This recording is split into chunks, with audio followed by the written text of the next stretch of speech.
আসসালামু আলাইকুম। আশা করি আপনারা সবাই ভালো আছেন। স্বাগতম আপনাদের মেড রিভিউ ভিডি ইউটিউব চ্যানেল এবং সুস্থ জীবনের গল্প ফেসবুক পেজে। আজ আমি আলোচনা করব ইট্রাকুন সুভা ক্যাপসুল নিয়ে। এটি একটি অ্যান্টিফাঙ্গাল ওষুধ যা বিভিন্ন ছত্রাক সংক্রমণের চিকিৎসায় ব্যবহৃত হয়। কিভাবে এটি কাজ করে, কারা এটি ব্যবহার করবেন এবং এর পার্শ্ব প্রতিক্রিয়া কী কী, সব জানতে থাকুন আমাদের সাথে ভিডিও শেষ পর্যন্ত। তার আগে আপনারা যদি আমার চ্যানেলে ও ফেসবুক পেজে নতুন হয়ে থাকেন তাহলে অবশ্যই আমার চ্যানেল ও ফেসবুক পেজ সাবস্ক্রাইব ও ফলো করতে ভুলবেন না, এবং আমার ভিডিও যদি আপনাদের ভালো লাগে অবশ্যই লাইক, কমেন্টস এবং শেয়ার করবেন। তো চলুন জেনে নেওয়া যাক ইট্রাকুন সুভা ক্যাপসুল কি সেই সম্পর্কে। ইট্রাকুন সুভা ক্যাপসুল হলো ইট্রাকোনাজল নামক একটি শক্তিশালী অ্যান্টিফাঙ্গাল ওষুধের ডোজ, যা 65 মিলিগ্রাম করে থাকে। এটি নাভানা ফার্মাসিউটিক্যালস দ্বারা তৈরি করা হয়েছে এবং ছত্রাক সংক্রমণ নিরাময়ে এটি বেশ কার্যকর। এটি যে সকল রোগে ব্যবহার করা হয়: দেহে ফাঙ্গাল সংক্রমণ, কোমরের পাশে, পায়ে ফাঙ্গাল, মেয়েদের যোনি সংক্রমণ, মুখের ছত্রাক, নখের ফাঙ্গাল সংক্রমণ, চামড়ায় দাগ, চোখের ফাঙ্গাল সংক্রমণ, অ্যাসপারগিলোসিস, ক্রিপ্টোকোকাইসিস এবং হিস্টোপ্যালাসমোসিস এর মতো গভীর ছত্রাক সংক্রমণে। এটি কিভাবে কাজ করে চলুন জেনে নেই।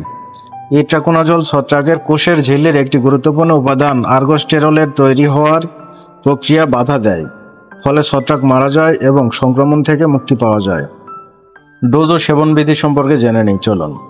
সাধারণত ডোজ নির্ধারণ করেন চিকিৎসক, তবে গড়ে নিম্নরূপ হতে পারে: টিনিয়া সংক্রমণ দিনে 100 থেকে 200 মিলিগ্রাম, সাধারণত 7 থেকে 15 দিন পর্যন্ত। অনিকোমাইকোসিস 200 মিলিগ্রাম দিনে 2 বার 3 মাস পর্যন্ত। ভুলভোভ্যাজাইনাল ক্যান্ডিডিয়াসিস দিনে 200 মিলিগ্রাম 1 দিন অথবা 3 দিন। ওরাল থ্রাশ দিনে 100 থেকে 200 মিলিগ্রাম 1 থেকে 2 সপ্তাহ। ফাঙ্গাল প্রতিরোধে দিনে 100 মিলিগ্রাম। চিকিৎসকের পরামর্শ ব্যতীত এই ওষুধ সেবন করবেন না। এবার চলুন জেনে নেই এটি কাদের জন্য নয় বা কারা এই ওষুধটি গ্রহণ করবেন না।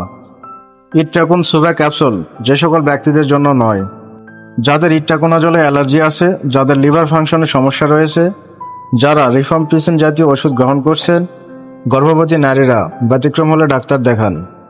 পার্শ্ব প্রতিক্রিয়া কী কী হতে পারে চলুন জেনে নেই। ইট্রাকুন সুভা ব্যবহারে কিছু পার্শ্ব প্রতিক্রিয়া দেখা দিতে পারে, যেমন বমি বমি ভাব, পেট ব্যথা, পেট ফাঁপা, ডায়রিয়া, মাথা ঘোরা, লিভার এনজাইম বৃদ্ধির কারণে লিভারের সমস্যা, চর্মরোগ বা র্যাশ, খুব কম ক্ষেত্রে পেরিফেরাল নিউরোপ্যাথি বা স্নায়ু সমস্যা। যে কোনো পার্শ্ব প্রতিক্রিয়ায় দ্রুত চিকিৎসকের সঙ্গে যোগাযোগ করুন। ইট্রাকুন সুভা শিশু ও গর্ভবতী নারীদের জন্য কিভাবে ব্যবহৃত হয় চলুন জেনে নেই। গর্ভবতী নারীদের জন্য সাধারণত নিষেধ করা হয়। শিশুদের জন্য সাবধানতা অবলম্বন করে চিকিৎসকের পরামর্শে ব্যবহার করতে হয়। 6 মাসের নিচে সাধারণত ব্যবহার করা হয় না। স্তন্যদানকারী মায়েদের ক্ষেত্রেও সাবধানতা প্রয়োজন। সংরক্ষণ পদ্ধতি: ইট্রাকুন ক্যাপসুল 30 ডিগ্রি সেলসিয়াস নিচে আলো ও আর্দ্রতা থেকে দূরে রাখুন। শিশুদের নাগালের বাইরে রাখুন। অন্যান্য ওষুধের সঙ্গে এটি কি বিরূপ প্রতিক্রিয়া সৃষ্টি করে? ইট্রাকোনাজল অন্যান্য কিছু ওষুধের সঙ্গে ইন্টারাকশন করে: সাইক্লোস্পোরিন, ওয়ারফেরিন, টারফেনাডিন, ফেনোবারবিটন, মিডাজোলাম। তাই আপনি যদি অন্য কোনো ওষুধ খান, চিকিৎসককে জানিয়ে ওষুধটি নিন। ইট্রাকুন সুভা ক্যাপসুল এমন একটি কার্যকর অ্যান্টিফাঙ্গাল ওষুধ যা অনেক জটিল ছত্রাক সংক্রমণের চিকিৎসায় ব্যবহৃত হয়, তবে এর সেবন অবশ্যই চিকিৎসকের পরামর্শ অনুযায়ী করা উচিত। নিজে থেকে সেবন করলে তা ক্ষতিকর হতে পারে। আশা করি ভিডিওটি আপনার উপকারে এসেছে। ভালো লাগলে লাইক দিন, শেয়ার করুন এবং চ্যানেলটি সাবস্ক্রাইব করতে ভুলবেন না। সুস্থ থাকুন, নিরাপদে থাকুন।